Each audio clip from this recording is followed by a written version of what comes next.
आइए अय्यूब की पुस्तक अध्याय 11 पद 15 पर ध्यान करें। निश्चय ही तू निर्दोष होकर अपना मुख उठाएगा, तू स्थिर रहेगा और निडर होगा। कुछ दोष, कुछ अपराध आप पर लगाए गए हैं, लेकिन आप प्रार्थना करें और केवल परमेश्वर की ओर देखते रहें। परमेश्वर में आशा रखें, निश्चय ही आप निर्दोष सिद्ध किए जाएंगे।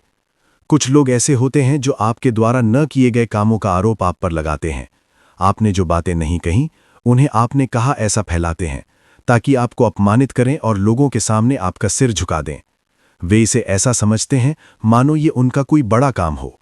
ये वास्तव में एक दयनीय अवस्था है, और ऐसे दयनीय लोग बहुत से हैं। वे हमेशा इस कोशिश में रहते हैं कि आप पर दोष लगाएं, आपको परेशान करें, आपको दुखी करें और आपको निराश कर दें। इन बातों को हम रोक नहीं सकते, क्योंकि ये संसार ऐसा ही है। लेकिन एक बात याद रखें, इस वचन को पढ़िए और प्रार्थना कीजिए। निश्चय ही तू निर्दोष होकर आनंदित होगा, तू निडर होकर स्थिर किया जाएगा। प्रभु से कहिए, हे प्रभु, मेरी निर्दोषता को सिद्ध करने वाला तू ही है। बुरा पेड़ बुरा फल देता है और अच्छा पेड़ अच्छा फल देता है। अच्छा केवल परमेश्वर ही है। यदि उस अच्छे परमेश्वर का आत्मा हमारे भीतर है, तो हमारे द्वारा अच्छे फल उत्पन्न होंगे। बुरा शैतान है, और जिस व्यक्ति में बुरी आत्मा होती है, उसके मुंह से निकलने वाली बातें दूसरों को दुख देने वाली और अपमानित करने वाली होती हैं। अंधकार की शक्तियां ऐसे लोगों के द्वारा कार्य करती हैं। आप निराश न हों। आपके शत्रु आप पर कितने ही आरोप क्यों न लगाएं, प्रभु आपकी निर्दोषता को अवश्य सिद्ध करेगा। हमारी आशा मनुष्यों पर नहीं है और न ही दुष्ट आत्माओं पर।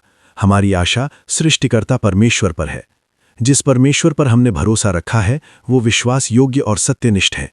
वो अपने लोगों से कोई भलाई रोक कर नहीं रखता। चाहे कितने ही अपमान और निंदाएं क्यों ना आए, प्रभु आपकी निर्दोषता को सबके सामने प्रकट करेगा। आज जो लोग आपका मजाक उड़ा रहे हैं, उन्हें लज्जित होने का दिन अवश्य आएगा। इसीलिए मैं अपनी आत्मा यहोवा की ओर उठाता हूं। वो मुझे कभी लज्जित नहीं होने देगा। इस वचन पर ध्यान करते हुए एक भजन गाएं।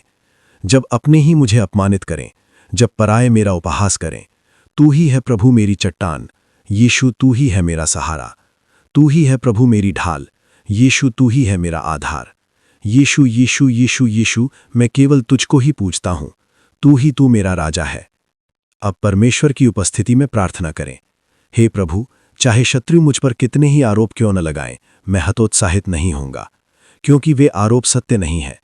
वे ईर्ष्या और जलन से बोले गए झूठे शब्द हैं। मुझे जानने वाला तू ही है। मेरी निर्दोषता को तू जानता है। हे पिता, मेरी निर्दोषता को प्रकट कर और मुझे स्थिर कर। जिस सृष्टिकर्ता परमेश्वर पर आप विश्वास करके प्रार्थना कर रहे हैं, वही परमेश्वर शीघ्र ही लोगों के सामने ये प्रकट करेगा कि आप निर्दोष हैं। आपके शत्रु लज्जित होंगे और आपका सिर ऊंचा होने का दिन अवश्य आएगा। हिम्मत रखें, विश्वास करें और प्रार्थना करें। परमेश्वर आपको स्थिर करेगा। परमेश्वर की कृपा आपके साथ बनी रहे। आमीन। आइए प्रार्थना करें। हे हमारे पवित्र और प्रिय पिता, तेरे वे लोग जो निंदाएं सह रहे हैं, जिन पर झूठे आरोप लगाए गए हैं, तूने वचन दिया है कि तू उनकी निर्दोषता को प्रकट करेगा। आज जो लोग कष्ट, पीड़ा और परीक्षा में हैं, उनकी हर निंदा और हर अपमान को तू मिटाकर उसे दुगनी महिमा में बदल रहा है। इसके लिए हम तुझे धन्यवाद देते हैं। अपने लोगों को स्थिर कर और उन्हें ऊंचा उठा। जो लोग नया घर, नया काम, नया व्यवसाय, नई नौकरी या किसी अच्छे कार्य की शुरुआत कर रहे हैं, उनके प्रयासों को सफल कर। जो अस्पतालों में हैं, आईसीयू में हैं, उन्हें यीशु के नाम में चंगाई दे। जो यात्रा कर रहे हैं, उनकी रक्षा कर। सुबह निकलने से लेकर शाम तक उन्हें सुरक्षित रख। हम ये प्रार्थना यीशु मसीह के नाम में करते हैं। आमीन। प्रियजनों, इस वचन को दूसरों के साथ साझा करें। इस चैनल को सब्सक्राइब करें ताकि सुसमाचार फैले और ज़रूरतमंदों की सहायता हो। परमेश्वर आपको आशीष दे। आमीन।